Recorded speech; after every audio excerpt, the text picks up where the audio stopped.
Okay, so fantastic. I think we're safe to say we're up and running now. GloNet is happening, and we're all together with Sendai and Manchester.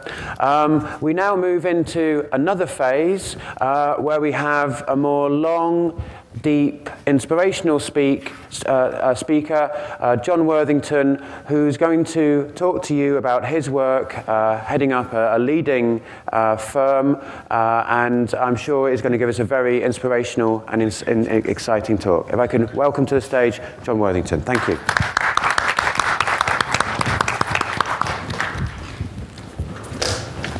Thank you. And welcome Sendai and welcome Manchester. Actually, it's lovely to be here, and even nicer to be reminded, actually, of my times in Japan.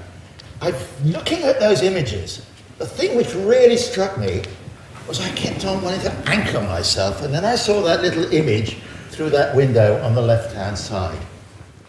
What I want to do is try and give a conceptual framework to what we're talking about here.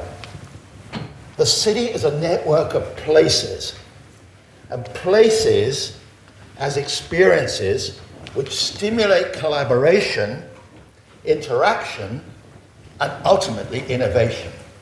Because at the end of the day, we can talk about creativity, but we want to talk about creativity harnessed to actually economic success. These two things go together.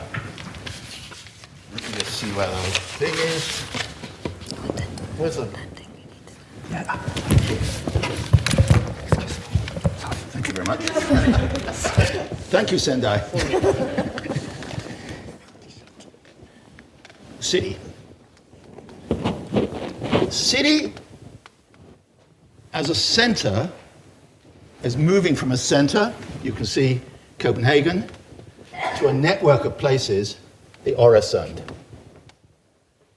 Suddenly you've shifted from one place, 500,000 people, to a place of 3.5 million people. And in our minds, we have three sorts of cities. Over on the left, it's lost its name, but the city of the imagination. That's my city, which is Boston for education, Venice for pleasure, and so on and so forth. The city of convenience, where I will go anywhere to get which is most effective what I want. I will maybe drive out to an IKEA or into the center where I want to get a beautiful piece of jewelry. And finally, the city of place, which has tended to be what we call our cities. That's probably no more than 1 kilometer across, and it is in fact very physical. But all those three things add up to the city. Similarly, organizations are the same. I love this image of Cisco. What it says, of course, is Cisco is a value network. It includes competitors, strategic partners, standard groups, all who come together. It's whom the company never exchanges money or tangible goods with. Cisco estimates its intangible exchanges outnumber the tangible exchanges by 2 to 1. In other words, what you see is only the tip of the iceberg. It's that network around you. Rather like my city again, it's that network which is most important. And we've got virtual and physical space. But we need to think of both at the same time. Because as Bill Mitchell beautifully puts it, we will gravitate to settings that offer particularly cultural, scenic, and climatic attractions. That's the physical. Sometimes we will network to avoid going places. But sometimes still, we will go to places to physically network. Two things at once. The virtual space, which is convenient and efficient, but the more we have that, the more we desperately need the place which we can come to, which makes statements. It's meaningful and symbolic, what we heard about just now. And when we get there, we've actually now got to manage different sorts of space.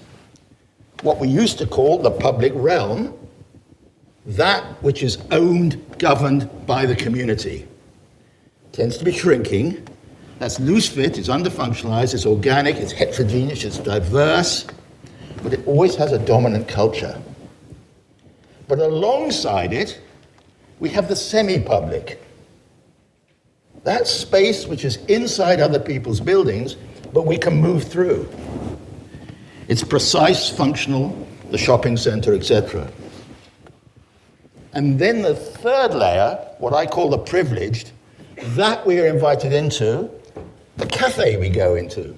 We have to buy a drink to be there. Now it's interesting, that semi-public space, the hotel foyer, traditionally we would have thought of that as privileged. We had to go in, buy a drink and so forth. We're getting more confidence now. We go in, we have a meeting, we don't even buy anything, and we walk out again. It's beginning to happen like that, which is very interesting. And there's a new property paradigm.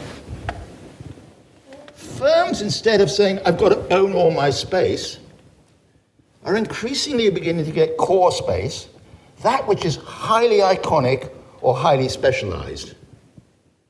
Then they've got what I call flexi space, that which is owned by somebody else, which they maybe have for 3 or 4 years and move on. But increasingly, the third type of space, which could be as much as 30% of the space you use, is what I call on-demand or just-in-time, where we don't need to actually have it at all, we use other people's, we share. So we're getting a very different mix, which is giving us a very different sort of city. We've got, in fact, a shift from product to experience. It's not just the space, it's the space plus the services inside, plus the expression of that to add up to a total experience. I love Pine and Gilmore's work, which says, the coffee bean might have cost you 15 cents. But the cup of coffee in Venice St. Mark's Square might be $15 because you're paying for all that add-on experience. Where's the value? The value is no longer in the product, it's in actually what you add to it in the total experience. We do a lot of work with big corporations, but actually, critically, what they're interested in is creativity. This is the pharmaceutical industry. What's happening there is you've got to speed up the process as you move towards generic drugs, and this is what we call the innovation hubs, happening around the world, where essentially you're bringing the researchers, the marketeers together, and you're making a place where you can actually exchange. These are the places part, or they might be networks which are very distributed, places you can come together. Now, what's that doing to universities and places of education? Well, again, it's a spread as the focus of learning innovation, which can be the home, the workplace, shopping, etc., all those coming together. We're increasingly seeing this as what we call a learning landscape, which can be spread throughout the city. And there's a changing way of learning. It's more collaborative, it's integrated, it's blended across all these different things together, it's immersive, and it's hybrid. And that also means we rethink the way we think of space.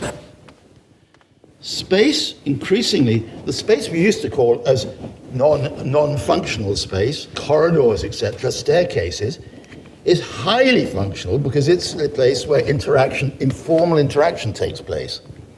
So suddenly we have to change our mindsets. From thinking about this is unusable space, it becomes, in fact, the center where things happen. Staircases, corridors, touchdown places, the garden outside. All these are now the key places we want. So we're changing our perception of space, which is incredibly important.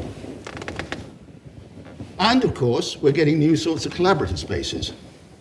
Technology is a key element. How do we then provide these spaces? And are these spaces just going to be specialized, or are these going to be the semi-public spaces, the open spaces where we can interact? So, back to space and place. Well, of course, cities are really a continuous interaction of people in space. I would argue that really enjoyable cities are a result of designing meaningful spaces, that's the architect, which people can then be stimulated to interact to make memorable places. It's those two things coming together that we're really chasing. Fascinating to me, we're talking about experiment. We're at a moment which is very, very important, I think, that we're beginning to talk about transitional spaces. Instead of thinking we've got to comprehensively plan it all and work it all out in detail, go through participation exercises, why don't we just do it? And if it works, fine, it becomes transitional, it's transformational. If it doesn't, get rid of it. Now, this is going to be hugely important. I think what's happening in Broadway is absolutely wonderful, Jan Gale, where you simply say, we're going to paint some lines on the ground to give less space to the cars, more to the people. We'll put some chairs out and see if it works. Okay, we didn't have to go through planning, we've subversed all that, we just do it. That is going to be critical. And that's what I think we're beginning to see. And I was delighted to see we were beginning to talk about installation art, because that is where the new architecture is coming from. The things that we do temporary, which then become permanent. Okay, let's take an example. King's Cross in London. 20 years ago, they started planning this huge extension to the two stations. It's only just beginning 20 years later.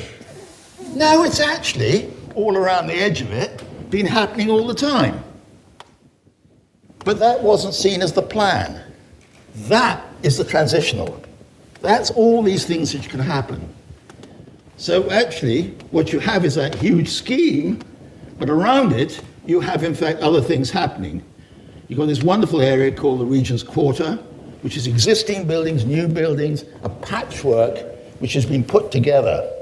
A very much more exciting place in many ways than the new comprehensive development.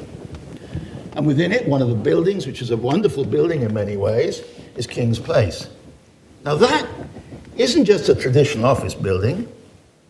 It actually has below it a concert theatre, which is also used as a place for conferences like this. It's, again, overlapping uses, doubling things up. It's not just one use now. Overlapping uses, exhibitions, the whole lot, as you can see in the book. And semi-public space, which you can wander through, wander out of. That is the new sort of place. And also, a building which was seen as a fine building, it was listed, but nobody knew what to do with it, is now the Hub. I do recommend the Hub as being very interesting. There's the reception. Instead of a reception area, huge, you just come in the door and pass the curtain. And what you can then do, it's built around an ethos, an ethic. So it's a community, which is a community of people. It's not just there's ones around the world which are developing now. But this is a place you can come, and the membership is tiered. You could have 5 hours to full time. And as in fact your turnover increases, so you spend more, you pay more money. So they're relating it back to the kind of growth of the firms themselves. Now, I talked about this intermediate space and the semi-public. We're very used to drawing pictures of flat cities where we do what we call a figure ground. You just see the roofs. But the city isn't that. It's now what's going on inside. Take this drawing, some work we've been doing. There's actually what's going on underneath the St Pancras station. As a public space, you can walk through it and come then to the British Library. But I've opened it up because actually you can walk through the British Library now. It's all part of the public realm. So that's your new city. Some of it's inside buildings, some out, but I've taken that away. It's the old Nolli plan of Rome. Okay? Now what's the British Library? British Library is an amazing place of interaction. It is absolutely what we're talking about. It's buzzing with people, buzzing with things happening. And so it is just another part of this whole network. Ravensbourne College, which we've been working with, again, their model is in fact level one, space which is given off and is for the total community, the city as a whole, right through to quite specialized spaces which you're actually renting specific functions. So that is now the community totally integrated, where the city becomes the university or the school, and similarly, the school or the university becomes the city. Merge it, bring the two together. In the Academy of Urbanism, we're looking at how do we bring this together. And I talk about a university, which has an integration between communities of learning, communities of people, living, if you like, and communities of practice. But more important, those could be formal, the City of Manchester, informal, the Big Life Company, or actually virtual, which is the sort of thing we're talking about here. All of those things play their part. And I'm interested in how do we build this network to start to make change happen? Experimentality, the very thing you're talking about here. Well, here's one idea, what I call city X-rays. City X-rays aren't just going out and finding measures. They're going out, and whilst you're collecting data and finding information and measuring, you are changing perceptions, because you're doing it not with experts going out, but groups of people who are going to use that place later, and beginning to make ideas for action. Creative Dalston, I do recommend look at this, the way that's doing, you know, the website they had, A Month in Dalston, a blog, when they went out and mapped, they then found places they could meet, which ultimately then became the next stage and the place they used for having their open events, and so on and so forth. You're merging things. You're not doing it linearly now. You're beginning to do things all at the same time. So what are the opportunities? Well, the first absolutely big opportunity is use space and time and technology more intensely. We have these huge areas. When we took large hospitals or universities and dumped them in the countryside, they got increasingly good communications now, but how do they then make them living places? We can build them back as pieces of city. So there's a real challenge there. The new urbanism, in my mind, isn't make nice little places again. It's dealing with those placeless places out there. And secondly, how do we make really thriving local economies, which goes everything from, as I showed in the hub, the tiniest embryo firm to the mature firm, and they work together. They're all needed to make a healthy environment. So, just to finish, what do we got? We're going to have a city, I believe, which has simpler buildings. Buildings will be simpler, so we can adapt them. Greater agility, more mobility, both physical, but also agility of the mind. The ability to actually see different ways of doing things, changing perceptions and changing paradigms. But then more complicated cities in their management structures. That's going to be interesting. And a totally redefinition of what is a city. The city is no longer defined by political boundaries. In our minds, as I showed from my first slide, we don't care about that. I couldn't care less if it's called Manchester or Salford or the rest. I just have a spectrum of places I use. Thank you.